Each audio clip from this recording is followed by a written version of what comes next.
Bismillahirrahmanirrahim. Assalamualaikum warahmatullahi wabarakatuh. Innal hamdalillah wa syukurulillah wal aqibatu lil muttaqin. Asyhadu an la ilaha illallah wahdahu la syarikalah wa asyhadu anna sayyidina Muhammadan abduhu wa rasuluh la nabiyya ba'dah. Allahumma salli wa sallim ala sayyidina Muhammadin wa ala alihi wa ashabihi rasulillahi ajma'in, amma ba'du. Rabbi shrah li sadri wa yassir li amri wahlul 'uqdatam min lisani yafqahu qawli. Subhanaka la ilma lana illa ma 'allamtana innaka antal alimul hakim. La haula wa la quwwata illa billahil aliyyil azim. Ilahi anta rabbi wa ridhakal matlubi. Sahabatku, saudaraku yang dimuliakan Allah, mengawali majlis ilmu kita, tidak lupa untuk kita selalu mensyukuri nikmat-nikmat Allah. Mudah-mudahan kita termasuk hamba-hamba Allah yang pandai mensyukuri nikmat Allah. Amin. Salawat dan salam Allahumma salli ala Sayyidina Muhammad wa ala ali Sayyidina Muhammad. Marilah sama-sama kita sanjungkan keharibaan junjungan alam Rasulullah sallallahu alaihi wasallam. Mudah-mudahan kita beserta keluarga dan orang-orang yang kita sayang insya-Allah mendapat syafaat dari beliau Rasulullah sallallahu alaihi wasallam. Mungkin malam ini kita tunda zikir dululah. Ya. Insya-Allah biasanya kita akan berzikir dulu baru kita mulai, tapi nampaknya kerana jemaah masih banyak yang cuti kan. Tak apa. Kita bincang hari ini firman Allah. Biasanya kita cerita bab kematian. Tapi hari ini kita cerita bab lain pula, supaya jangan jenuh. Hari ini kita bincang firman Allah dalam surah At-Taubah ayat 34 dan 35. Di mana Allah Subhanahu wa taala berfirman, A'udzubillahi minasyaitonir rajim. Wallazina yaknizuna az-zahaba wal fiddah ولا ينفقونها في سبيل الله فبشرهم بعذاب أليم يوم يحمى عليها في نار جهنم فتكوى بها جباههم وجنوبهم وظهورهم هذا ما كنزتم لأنفسكم فذوقوا ما كنتم تكنزون. صدق الله العظيم. Sebelum saya membaca terjemahannya atau menjelaskan terjemahannya, saya selalu menyampaikan ketika kita sama-sama mengkaji Al-Quran, kita harus ingat Al-Quran dalam surah Al-Baqarah ayat kedua itu kita pegang erat-erat, di mana Allah berfirman, A'udzubillahi minasyaitonir rajim. Zalikal kitab. Ini kitab, maksudnya Al-Quran. La raiba fihi. Tidak ada keraguan. Jadi jangan ada terselit. Betul ke? Itu jangan. Kadang-kadang ada orang kita ni, betul ke Quran cakap begitu? Betul ke Quran? Jadi kalau masih ada keraguan, di situ dikatakan la raiba fihi. Tidak ada keraguan. Artinya tanpa berfikir kita wajib percaya, yakin sudah. Hudan lil muttaqin, petunjuk bagi orang bertakwa. Dalam surah At-Taubah dikatakan apa? Ayat 34, 35. Dan orang-orang yang menyimpan emas dan perak dan tidak menafkahkannya pada jalan Allah, maka beritahukanlah kepada mereka siksa yang sangat pedih. pada hari dipanaskan emas dan perak itu dalam neraka Jahannam, lalu dibakar dengannya dahi mereka, lalu dikatakan kepada mereka, inilah harta bendamu yang kamu simpan untuk dirimu sendiri, maka rasakanlah sekarang apa yang kamu simpan itu. Ini ayat mengenai ancaman. Kenapa ditampilkan emas dan perak? Kenapa tak sebut duit? Siapa yang simpan duit kan senang. Karena memang di zaman Rasulullah, emas dan perak ini sebagai pusat perbelanjaan. Dulu kan emas perak, mana ada pakai dolar ni belum ada. Jadi ketika kita bicara emas dan perak, ya termasuklah duit di dalamnya itu, simpanan uang. Ya. Sahabat yang berbahagia, ini sebuah ancaman. Jadi barang siapa yang menyimpan emas dan perak tapi tidak menafkahkannya di jalan Allah, artinya tidak mau mengeluarkan zakat, maka harta itu nanti akan dibakar dari neraka Jahannam, dan orang yang menyimpan itu termasuk dibakar bersama harta itu nanti. Dan Allah akan katakan, inilah harta yang kau simpan itu. Subhanallah min zalik. Ya. Ini kenapa terjadi? Karena muncul sifat bakhil, sifat rakus. Jamaah yang berbahagia. Ini saya perlu jelaskan sedikit biar kita faham tentang hidup ini. Coba kita perhatikan dulu sebelum masuk menjelaskan ini, coba perhatikan satu ayat Al-Quran dalam surah Yasin. A'udzubillahi minasyaitonirrajim. Subhanallazi khalaqal azwaja kullaha mimma tumbitul ard wa min anfusihim wa mimma la ya'lamun. Maha suci Allah yang telah menciptakan segala sesuatunya itu serba berpasang-pasangan. Maha suci Allah yang telah menciptakan segala sesuatunya itu serba berpasang-pasangan, baik yang di langit maupun yang di bumi, dan yang ada pada diri manusia itu serba sepasang. Kalau kita perhatikan, maka saya katakan, kalau adalah orang masih tidak percaya wujudnya Allah, satu. Kalau masih ada orang tidak percaya dengan kebenaran Al-Quran, berarti dia tidak menggunakan akal sehatnya. Dua ayatnya cukup. Satu, Allah mengatakan tadi dalam surah Yasin, Allah ciptakan segala sesuatunya serba berpasang-pasangan. Sekarang lihat apa? Tak sepasang semua. Laki-laki, perempuan. Atas, bawah. Betul. Siang, malam. Bahagia, menderita. Kaya, miskin. Semua sepasang. Tangan, dua. Telinga, dua. Bukti kan? Satu. Bukti yang kedua mana? Allah mengatakan apa? Pendek ayatnya. Kullu nafsin za'iqatul maut. Setiap yang bernyawa pasti mati.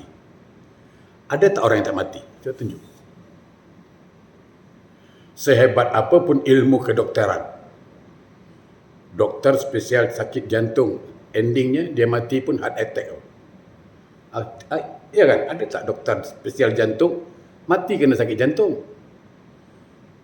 Mestinya dokter tak mati-matilah.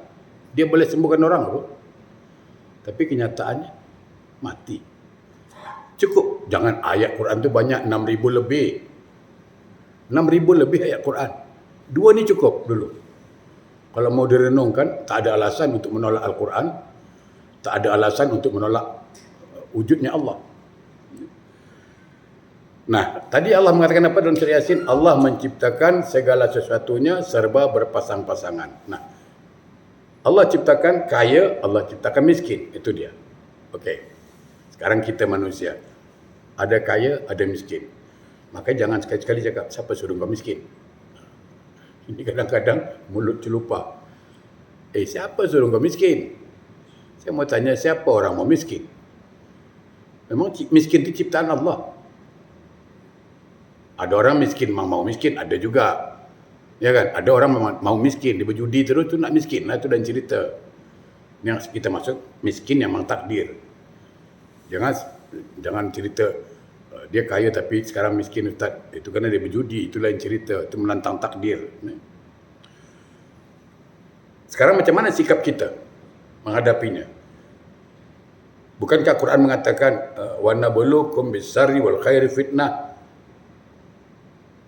Allah ciptakan kebaikan, keburukan sebagai ujian. Jadi hidup ni kan ujian, cobaan. Ketika Allah berikan kita harta yang banyak, bagaimana? Itu cobaan. Tapi berapa banyak orang bercakap, oh aku banyak harta tapi ini cobaan, jarang. Orang cakap apa? Aku banyak nikmat dapat. Ketika dapat harta, dia cakap apa? Nikmat. Jarang yang sebut cobaan itu. Hampir jarang lah saya dengar orang kaya cakap, saya banyak harta, itulah cobaan saya. Belum. Yang ada, ya kan, banyak dapat nikmat. Dia lupa kalau harta juga cobaan. Miskin juga cobaan. Ujian. Nah, saya ingin katakan apa? Kalau kita menghadapi ujian, atau istilah sekolahnya exam, apa yang diperlukan? Lulus. Bukan soalan yang penting. Yang penting saya boleh jawab soalan itu.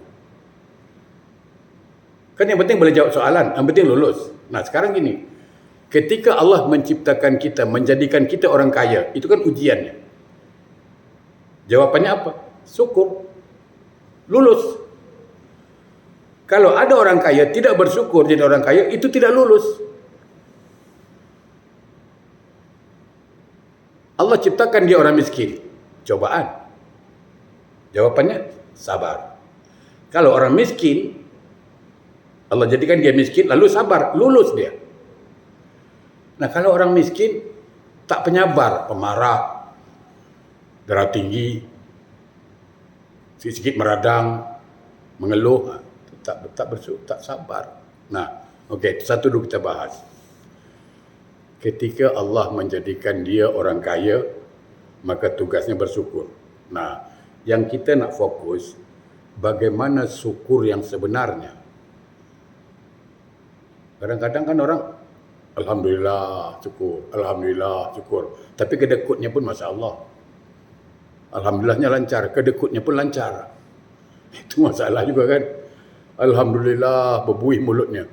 Tapi dia punya bakhil, Masya Allah. Itu bukan syukur. Sempurna syukur ni dengan 3 sebab. Kalau 3 ni dia lakukan, sempurna syukurnya. Syarat syukur tu 3. Qaul bil lisan. Ucapkan dengan lisan. Alhamdulillah. Wa tasdiq bi qalbi. Dia yakinkan dalam hati, ini pemberian Allah. Yakin dia. Cuma lewat pintu company barangkali, lewat pintu jualan barangkali, lewat pintu bisnis barangkali, tapi hakikatnya rezeki datang dari Allah.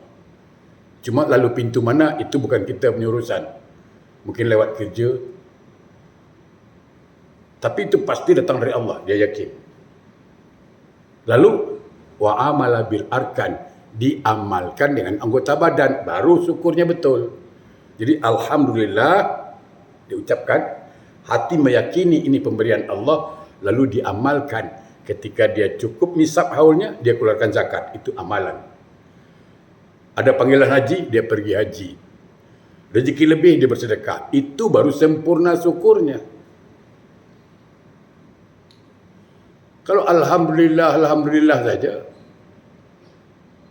kedekutnya Masya Allah, itu tidak sempurna syukurnya itu. Ya. Nah, sekarang apakah setiap pemberian Allah itu disebut nikmat? Tidak. Ada 2 jenisnya itu. Satu disebut nikmat, yang satu lagi jarang orang tahu apa istidraj. Itu yang jarang orang tahu. Orang ingat nikmat, nikmat terus. Itu kita kena faham. Sehingga tidak akan muncul rasa cemburu di hati ini. Kita tengok kawan atau adik, abang, saudara, rumah kondo, kereta besar, gaji besar.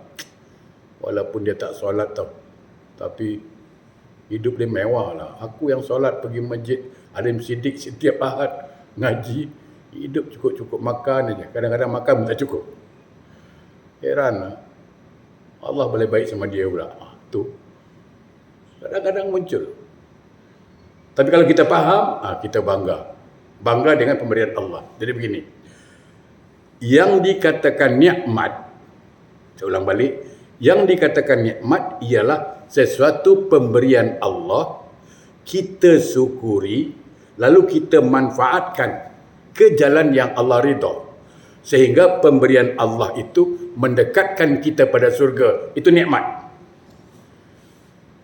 Sesuatu yang Allah berikan pada kita, kita gunakan di jalan yang Allah ridha dan mendekatkan kita pada surga, itu nikmat.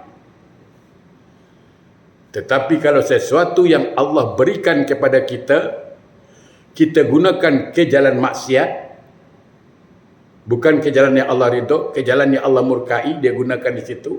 Dia judi, dia happy, enjoy ke mana-mana. Buat maksiatlah, judi. Akhirnya mendekatkan dia ke neraka. Maka itu namanya istidraj. Banyak itu. Jadi jangan ingat semua pemberian Allah itu nikmat.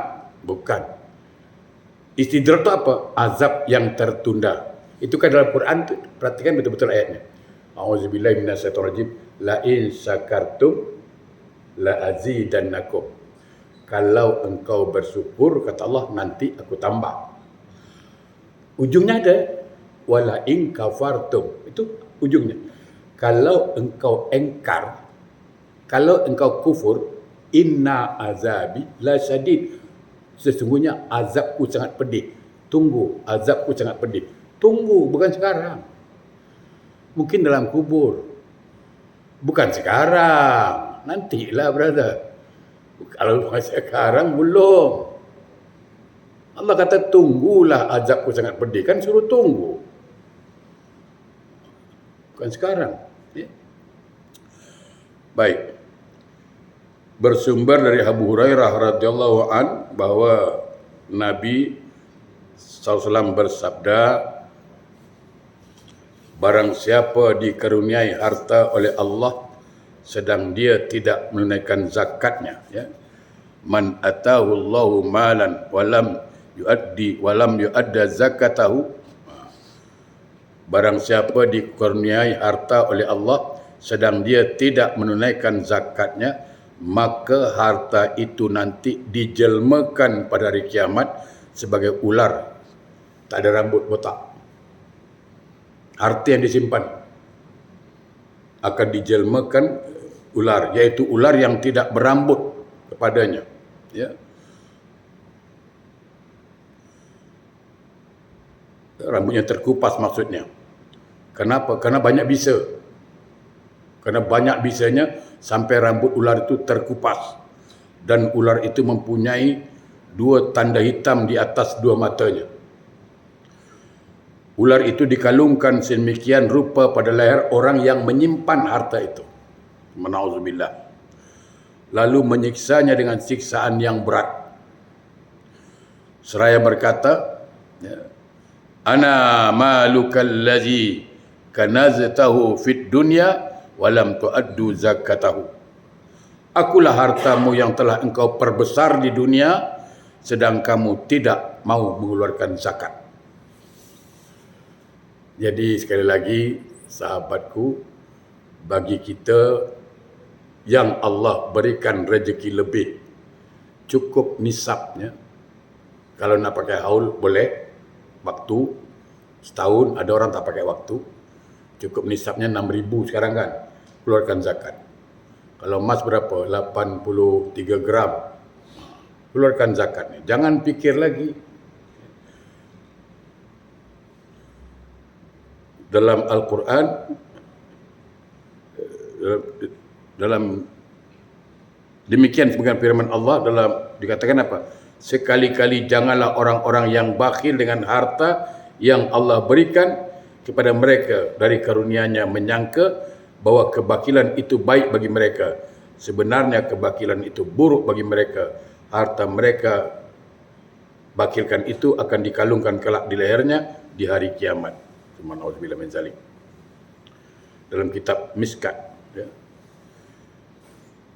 Jemaah yang berbahagia, bakhil itu salah satu penyakit yang ditiupkan oleh iblis.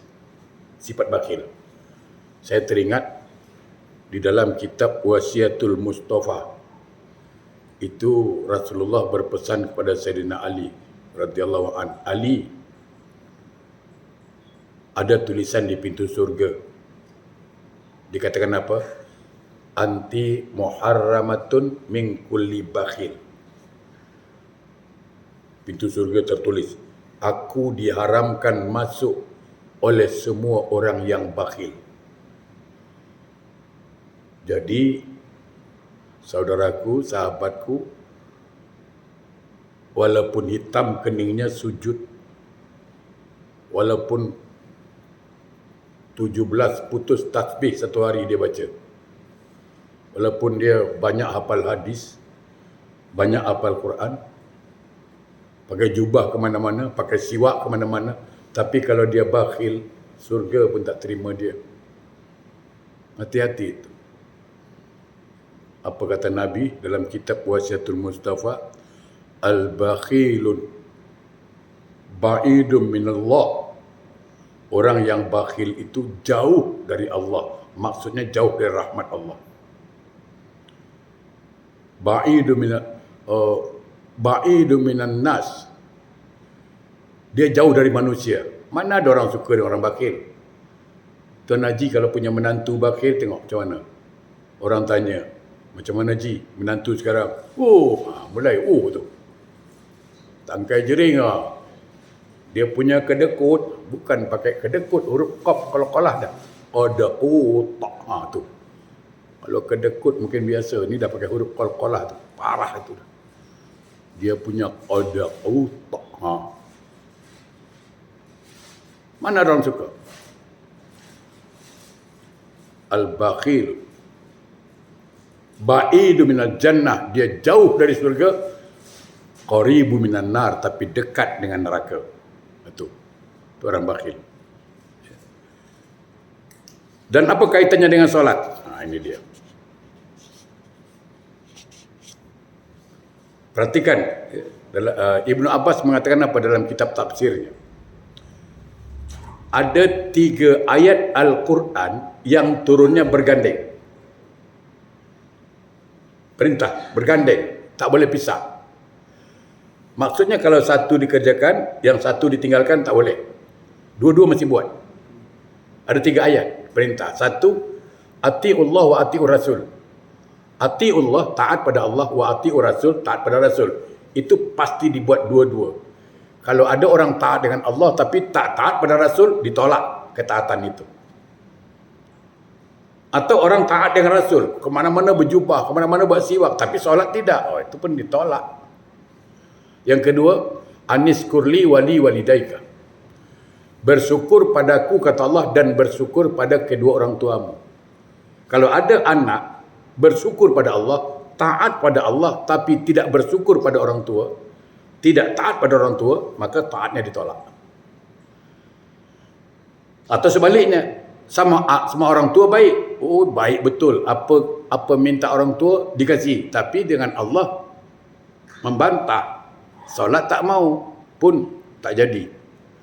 Nah, yang ketiga, aqimi solah wa atu zakah. Perhatikan ayat Quran, aqimi solah wa atu zakah, aqimi solah wa atu zakah. Sehingga Ibnu Abbas mengatakan, ini selalu saya sampaikan, kalau ada orang mendirikan solat tapi tidak keluarkan zakat, solatnya sah, tapi Allah tak terima. Dalam hadis dikatakan apa? Asara nafarin la yuqbalu salatuhum. Ada 10 golongan mereka yang mendirikan solat tapi solatnya tidak diterima. Wasani, yang kedua, warajulun yusalli wala yuaddi zakatahu. Mereka yang mendirikan solat tapi tidak mau keluarkan zakat. Sebaliknya orang tu berzakat tapi tak solat, zakatnya sah tapi Allah tak terima. Jadi kan Sayang, kita dah solat rajin, ke masjid rajin, tapi tak keluarkan zakat. Jangan. Ya. Bersumber lagi dari Abu Hurairah radhiyallahu an, barang siapa dikaruniakan harta oleh Allah sedang dia tidak menunaikan zakatnya, maka apabila dia tiba hari kiamat, dilemparkan untuknya hamparan-hamparan api. Dibentangkan api neraka itu. Maka dipanaskanlah hamparan-hamparan api itu dalam neraka jahanam. Lalu dibakarlah dengan orang yang tidak mengeluarkan zakat tadi. Dibakar punggungnya, kedua lambungnya dan punggungnya. Dan setiap kali harta itu dingin, maka dipanaskan kembali pada satu hari yang ukurannya 1000 tahun. Jadi satu hari di akhirat 1000 tahun dunia. Itu ukurannya. Sehingga sampailah dia diadili sesama hamba Allah. Barulah dia tahu jalannya apakah ke surga atau neraka. Na'udzubillah min zalik. Jamaah yang berbahagia, saya ingin katakan apa? Tadi saya katakan kalau dia diberi Allah harta, bersyukurlah. Syukur. Kenapa? Di akhirat nanti yang banyak menyesal tu orang kaya. Betul. Dan penduduk surga yang paling banyak tu orang miskin. Logiknya ginilah, kalau kita orang kaya sama orang miskin jalan pergi mall, pergi belanja pasar, Giant katakan, siapa yang lama dekat kasir tu? Pasti orang kaya. Pasti dia banyak belanja. Orang miskin tak, sekejap selesai. Orang kaya tu lama tu hisapnya tu. Sampai orang kaya cakap apa di akhirat. Tapi cakapnya di akhirat, bukan di dunia, di akhirat. Dia cakap apa? Kalau aku tahu dah. Kalau aku tahu lah punya siksa macam ini, jadi orang kaya di dunia, tak apalah aku jadi orang miskin. Tapi dah terlambat. Ukir-ukir ulu sempitan pinang muda dibelah dua. Pikir dulu pendapatan sesal kemudian tiada berguna. Itu. Dalam hadis dikatakan apa? La tazulu abdun yaumal qiyamah hatta yas'ala arba'. Tidak berganjak telapak kaki seorang hamba kecuali ditanya 4. Ilmu. Badanmu kemana kau habiskan? Satu soalan. Badan kemana dihabiskan? Umur kemana dihabiskan? Satu soalan. Ilmu satu soalan, kemana dihabiskan? Harta 2 soalan, itu masalah. Aina iktasabahu wa fima anfaqahu. Itu yang lama tu. Itu harta dari mana kau dapat dan ke mana kau belanjakan. Itu yang lama tu masalah. Sekarang bolehlah enjoy, sekarang boleh. Tapi nanti di akhirat, kalau dia tidak mensyukuri nikmat Allah, maka menjadi penyesalan di akhirat nanti, saya katakan. Oleh karena itu, jemaah yang berbahagia, dalam hadis lagi dikatakan, di mana Nabi bersabda, man mana'an nafsahu an khamsi, manallahu anhu khamsa. Barang siapa mencegah dirinya dari 5 perkara, maka Allah mencegah dia dari 5 perkara. Pertama, barang siapa enggan menzakati hartanya, maka Allah enggan menjaga hartanya dari bencana. Dan salah satu fungsi zakat itu untuk menjaga harta kita.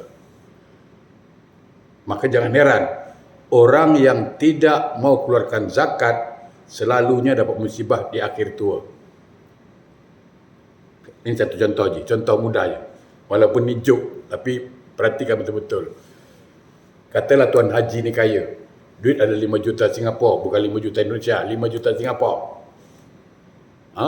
Kereta besar. Bini lawa. Ada driver satu. Kata driver ni nama Ahmad, nak senang cakap. Sekarang Ahmad kerja dengan tuan haji. Kerja dengan haji ni. Tapi haji ni punya kedekut. Bisnes lancar, kedekut. Haji tak mau, sedekah tak mau. Ini Ahmad dah dekat dengan tuan haji. Dah dekat dengan isterinya, dah dekat dengan anak-anak. Dah macam keluarga, dah 10 tahun kerja. Umur 50 tahun, tuan haji ni heart attack mati. Macam. Dia kedekut. Mati. harta banyak. Bini muda lawa lagi macam. Amat dekat dengan dia. Ya kan? Daripada cari orang lain, Amat dah sayangkan anak. Anak pun sayang Amat. Akhirnya Amat nikah dengan isteri Tuan Haji. Soalan saya, Tuan Haji ni kerja untuk si Amat atau si Amat kerja untuk Tuan Haji? Itu soalannya. Betul? Macam? Sekarang, tadi awalnya si Amat kerja untuk Tuan Haji. Endingnya di mana? Endingnya Tuan Haji kerja untuk siapa? Untuk Amat. Fikirlah tu. Itu masalah tu. Sama, banyak tu. Isteri simpan bank, simpan satu. Saya ingatkan, kalau nak simpan pun memang harus disimpan. Saya tahu. Tapi hati-hati niatnya. Niatnya hati-hati. Ada tu. Simpan duit, nanti dah tua senang. Sakit-sakit pening, ada duit. Sakit pening lah sampai tua nanti. Tuanya sakit terus tu. Kerana niatnya tak boleh simpan duit untuk supaya dia senang sakit. Kan innamal a'malu binniat. Suatu pekerjaan tergantung niatnya. Apa niatnya dulu? Dia simpan duit, tabung duit, kalau nanti tua sakit-sakit, senang. Ada obat. Beli obat, memang dia sakit terus dia. Buatlah tak apa, patut-patut kalau dah tua, senang buat sedekah, beramal, pergi masjid. Kan senang. Ni kalau dah sakit, senang. Sakitnya, dah tua-tua sakit dia. Jangan salah niat. Jadi siapa yang enggan mengeluarkan zakat, maka Allah enggan menjaga hartanya dari bencana. Yang kedua, barang siapa enggan mengeluarkan 1/10 dari apa yang tumbuh dari tanah, maka Allah enggan memberikan berkat dari sesama usahanya. Artinya padi, tanaman-tanaman lah. Yang ketiga, barang siapa enggan bersedekah, maka Allah Ta'ala enggan memberikan kebahagiaan kepadanya. Jadi siapa yang malas bersedekah, tak mau bersedekah, maka Allah akan enggan memberi dia kesentosaan, ketenangan, kebahagiaan. Yang keempat, barang siapa enggan berdoa untuk dirinya, maka Allah Ta'ala enggan mengabulkan doanya, permintaannya. Jadi siapa yang malas berdoa, maka Allah pun malas mengabulkan permintaannya. Dan yang kelima, barang siapa enggan hadir bersama orang banyak, maka Allah Ta'ala enggan memberikan kesempurnaan iman kepadanya. Sebagaimana imannya tidak sempurna. Artinya apa? Tidak mau hadir ke majlis ilmu, tak mau hadir. Ada orang undang, tak mau datang. Orang mengundang sunat, wajib datang. Datang tu wajib. Yang undang sunat, yang datang wajib. Tapi dia tak mau. Dia tak mau campur dengan orang. Jadi siapa-siapa yang tak mau bercampur dengan orang, maka sulit untuk mendapatkan kesempurnaan iman. Baik. Saya kira itu dulu. Mudah-mudahan. Okey. Saya bacakan satu hadis dulu. Ada hadis satu ni. Hasinu amwalakum bizzakah wa Dawud mardakum bis sadaqah wastaqbilu anwa'al bala ya bid du'a wa tadarru'. Sadaqallahu Rasulullah fi ma qala. Bentenglah hartamu dengan zakat. Jadi harta kita tu kena jaga, kena pagar. Caranya zakat. Itu satu. Obatilah penyakit-penyakitmu dengan sedekah. Ini banyak terjadi. Ada orang kena sakit jantung, minggu depan nak dioperate, tapi kena dia rajin bersedekah betul. Alhamdulillah dia tak jadi operate. Itu banyak kisah, bukan satu dua. Cuma caranya begini. Sekarang Tuan Haji kata ada penyakit, tak tahu penyakit apa lah. Sedekah. Waktu bersedekah itu, tanamkan dalam hati. Ya Allah, seandainya sedekah ini menjadi amal buatku, sembuhkan penyakitku. Cuba ingat cerita bagaimana 3 orang pemuda yang tertutup di pintu gua. Pintu, kan dia ungkit. Ya Allah, seandainya amal aku ini baik, geserlah pintu ini. Kan gitu. Boleh. Jadi, caranya begitu. Masuk duit tabung, masjid. Ya Allah, kalau ini menjadi amal soleh buat aku, sembuhkan penyakit yang sedang aku derita ni. Gitu caranya. Kadang orang tabung aja kan, masuk ya dah. Tidak. Sesuatu itu kalau kita berdoa, insya-Allah Allah kabulkan itu. Ya. Dan hadapilah bermacam-macam bencana dengan doa, dengan merendahkan diri. Jadi itu 3 pesan Rasulullah. 1, harta, jaga dengan zakat. Kedua, obatilah penyakit dengan sedekah. Yang ketiga, tolaklah bencana dengan doa. Ingat, penyembuh Allah. Doktor hanya salah satu usaha untuk menyembuh. Bukan doktor penyembuh, jangan salah faham. Tabib itu bukan penyembuh. Penyembuh tetap Allah. Nah sekarang kita direct cakap dengan Allah. Tak ada masalah. Banyak kejadian. Ya. Ada satu perempuan, dia nak operate minggu depan. Dia baca hadis Nabi. Obati penyakit dengan sedekah, dia yakin. Lalu dia bersedekah. Memberi anak yatim makan, orang miskin dia tolong semua. Akhirnya begitu dia masuk rumah sakit, nak dioperate, doktor cek dulu, ternyata penyakit dah sembuh. Dan itu banyak terjadi. Ya. Mudah-mudahan manfaat. Kita jumpa lagi Sabtu depan. Mudah-mudahan. Nanti kita akan cerita satu hadis yang panjang, iaitu tentang satu binatang yang keluar dari neraka Jahanam yang namanya Hurais. InsyaAllah Sabtu depan kita bahas insyaAllah. A'udzubillahi minasyaitonirrajim. Bismillahirrahmanirrahim. Alhamdulillahirabbil alamin. Allahumma shalli ala sayyidina Muhammad wa ala ali sayyidina Muhammad. Allahumma arinal haqqa haqqa warjuna ittiba'ah wa arinal batila batila warjunabah. Allahumma a'inna ala zikrika wa syukrika wa husna ibadatik. Allahumma a'inna ala zikrika wa syukrika wa husna ibadatik. Allahumma arzuqna taubatan nasuha qabla al-maut. Allahumma arzuqna taubatan nasuha qabla al-maut. Allahumma arzuqna taubatan nasuha qabla al-maut. Ya muqallibal qulub, sabbit qalbi ala dinika wa ta'atik.